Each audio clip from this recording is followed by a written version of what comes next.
Ratusan penumpang kereta bandara memadati stasiun Yogyakarta pada hari pertama dimulainya masa angkutan libur Natal dan Tahun Baru. Para penumpang bahkan rela berdesakan sebelum masuk ke dalam gerbong kereta.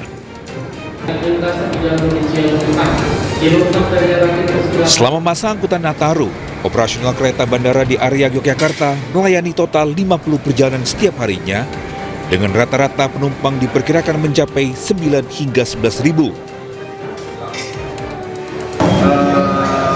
Naik sedikit dibandingkan tahun lalu. Ada kenaikan sekitar 2.000 sekian penumpang dari tahun lalu. Mudah-mudahan bisa tercapai, syukur-syukur nanti bisa terlampaui. Artinya apa? Semakin banyak masyarakat yang mempercayai angkutan KA Bandara di Yogyakarta. Para penumpang juga memilih menggunakan kereta bandara karena dinilai lebih cepat dan aman dengan harga tiket yang terjangkau. Dalam rangka liburan. Jalan-jalan. Tahun baru. Kemana ini mas? Ke Makassar. Ini kenapa ini mas naik ke bandara ini? Cepat. Lebih cepat. Ini yang kedua kalinya. Bagaimana rasanya naik ke transportasi ke bandara itu dibanding dengan transportasi lain? Ya, lebih cepat. Untuk tarifnya sendiri cukup terjangkau atau seperti apa? Cukup terjangkau. Sementara itu selama 18 hari masa angkutan libur Natal dan Tahun Baru, kereta bandara menyediakan 216.000 kapasitas tempat duduk dari 24 perjalanan KA YAIA PSO dan 26 perjalanan KA YAIA Express.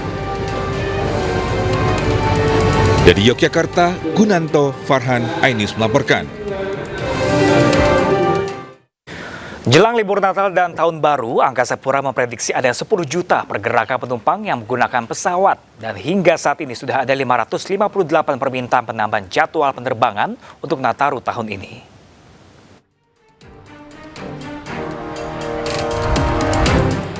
Pengelola Bandara Angkasa Pura Indonesia terus mempersiapkan peningkatan fasilitas penunjang guna kelancaran para penumpang yang akan menikmati libur Natal dan Tahun Baru. Ada 37 bandara yang dikelola oleh Angkasa Pura Indonesia atau InJourney Airports, dan sejauh ini sudah mulai dibuka posko Nataru yang akan memantau dan mendata segala aktivitas bandara. InJourney Airports memprediksi akan ada 10 juta pergerakan penumpang selama periode Nataru. Bahkan permintaan extra flight dalam angkutan Nataru periode 15 Desember hingga 5 Januari. Sudah ada 558 permintaan extra flight dan masih didominasi penerbangan domestik. Bali, Lombok, Labuan Bajo itu menjadi favorit hari ini. Tidak hanya wisatawan lokal kita, tapi wisatawan luar negeri untuk berlibur merayakan Natal dan Tahun Baru di destinasi kita. Sementara puncak arus balik diprediksi akan terjadi pada tanggal 2 Januari 2026 seiring berakhirnya libur para penumpang. Dari Tangerang, Banten, Hasnugara, iNews melaporkan. Sejumlah gereja di Tapanuli Selatan, Sumatera Utara mulai dibersihkan 11 hari jelang perayaan Hari Natal. Perbaikan ini turut melibatkan aparat kepolisian yang juga membawa bantuan untuk gereja.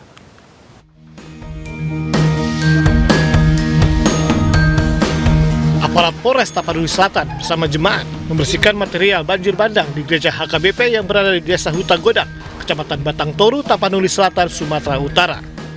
Tidak hanya itu, polisi juga turut memeriksa kelengkapan gereja guna memastikan persiapan perayaan Natal akan berjalan dengan lancar pasca dilanda bencana. Polres Tapanuli Selatan juga turut menyerahkan bantuan berupa tempat penampungan air, pengeras suara, serta pohon Natal. Momentumnya bagi kepolisian, di samping operasi Amanusa yang sedang berjalan, kita juga akan masuk kepada operasi Lilin Toba tahun 2025, di mana itu menjelang pengamanan, kebaktian, ibadah menjelang Natal dan Tahun Baru. Sementara itu, pihak gereja HKBP Huta Godang menyambut baik bantuan yang diberikan. Rencananya dalam waktu dekat ini ibadah dapat kembali dilakukan. Ibadah akan aktif, mulai seperti biasa, dan habis itu nanti perayaan Natal di gereja kita akan berjalan dengan normal. Kita juga sudah konfirmasi dan berkomitmen bersama-sama dengan seluruh majelis dan jemaat-jemaat mulai hari Minggu dan seterusnya ibadah-ibadah Natal akan aktif di gereja kita, dan kita sudah siap menjadikan gereja kita ini juga menjadi posko agar jemaat-jemaat lebih terhibur lagi dan dapat menjalankan perayaan Natal dengan baik. Saat banjir bandang melanda Tapanuli Selatan, Gereja HKBP Huta Godang juga dijadikan tempat pengungsian sementara warga yang terdampak. Meski beberapa bagian bangunan gereja juga terendam air dan lumpur. Dari Tapanuli Selatan, Sumatera Utara, Indra Mulia Siagian, iNews melaporkan.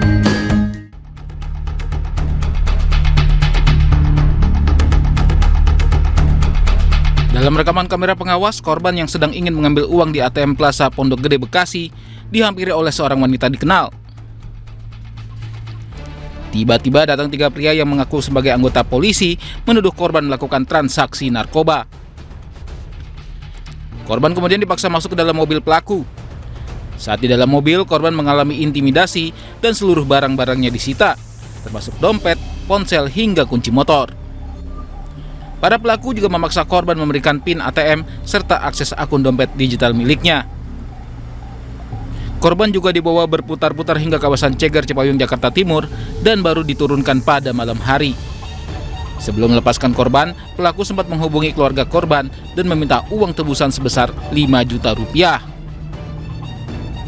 Jadi informasinya seperti itu, tapi kebetulan kejadian itu kan hari Minggu sore. Kita bilang saya dengar disekap oleh seseorang gitu. Iya. Korban sempat minta dokumentasi CCTV-nya, Mas? Dokumen CCTV korban sempat minta, iya.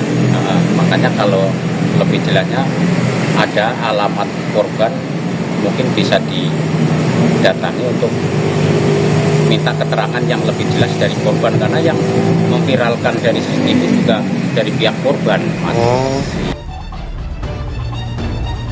Pasca kejadian, korban telah melaporkan kejadian yang dialaminya ke Polsek Pondok Gede. Masyarakat juga diimbau untuk lebih waspada terhadap orang asing dan modus kejahatan di tempat umum. Dari Bekasi, Jawa Barat, Rahmat Hidayat, iNews melaporkan. Sementara itu, pemirsa, polisi masih menyelidiki penyebab pasti kematian anak dari politikus PKS di Cilegon, Banten. Meski ada dugaan dibunuh, namun polisi kesulitan mencari bukti lantaran rumah dalam keadaan sepi dan kamera pengawas rusak.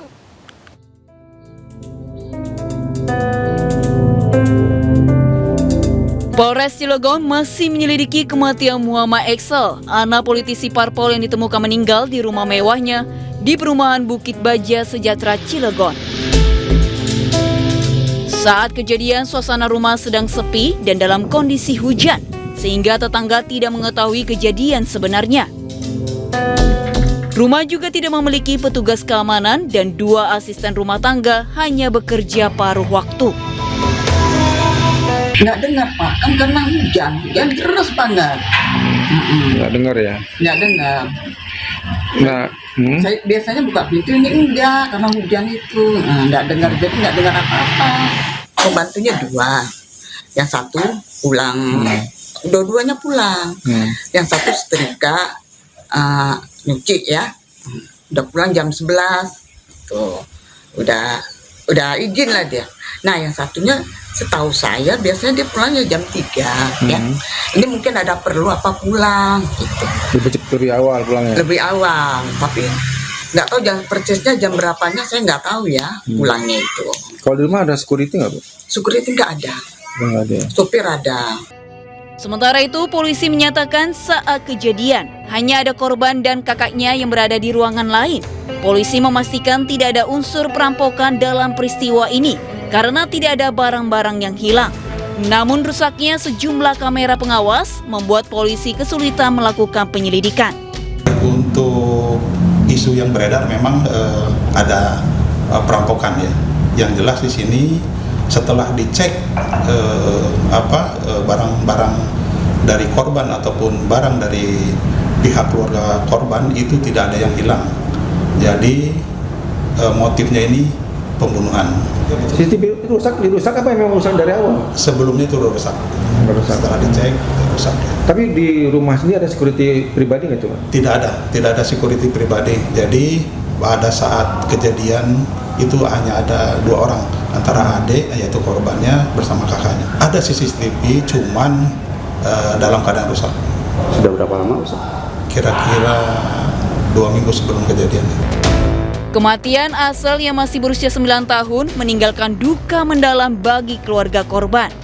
Korban meninggal dengan puluhan luka di sekujur tubuhnya. Namun polisi masih menunggu hasil visum mengenai penyebab kematian korban. Pihak keluarga berharap penyebab korban meninggal bisa segera diketahui. Dari Cilegon, Banten, Iskandar Nasution, iNews melaporkan. Ya, sadis pemirsa, seorang mahasiswa di Kota Bengkulu tega menganiaya pacar sendiri dengan benda tumpul hingga alami luka di sekujur tubuhnya. Hal ini diakibatkan hanya persoalan sepele karena korban menghapus chat di WhatsApp miliknya.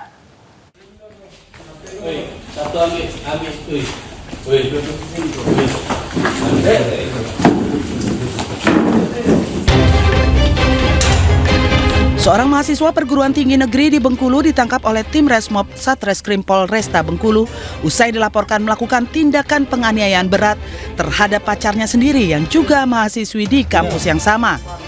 Pelaku dan korban telah berpacaran selama 5 tahun. Hanya karena cemburu, pelaku tega menganiaya pacarnya dengan perkakas pertukangan yang mengakibatkan luka di sekujur tubuhnya. Tindakan penganiayaan ini dilakukan pelaku tidak hanya sekali, namun sudah 2 kali terjadi. Perbuatan pelaku diketahui oleh ayah korban dan melihat luka di tubuh anaknya membuat laporan kejadian ini ke polisi. Melakukan pemukulan dengan menggunakan alat yaitu palu di sekujur tubuh dari korban. Sudah berapa kali Bang aksi ini, Bang? Kalau pengakuan dari terduga pelaku itu 2 kali. Cuman yang dilaporkan ke pihak kepolisian baru yang ini, yang sekali ini.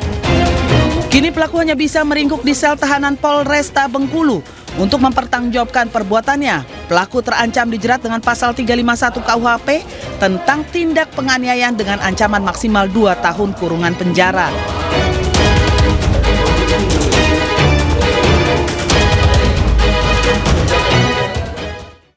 Seorang kurir paket di Kabupaten Pinerang, Sulawesi Selatan menjadi korban penganiayaan yang dilaksanakan konsumen.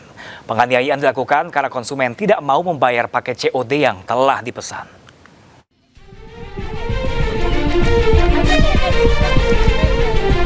Pria yang bersiap-siap melakukan penganiayaan ini adalah seorang konsumen yang tega menganiaya seorang kurir bernama Abdul Rauf usia 30 tahun.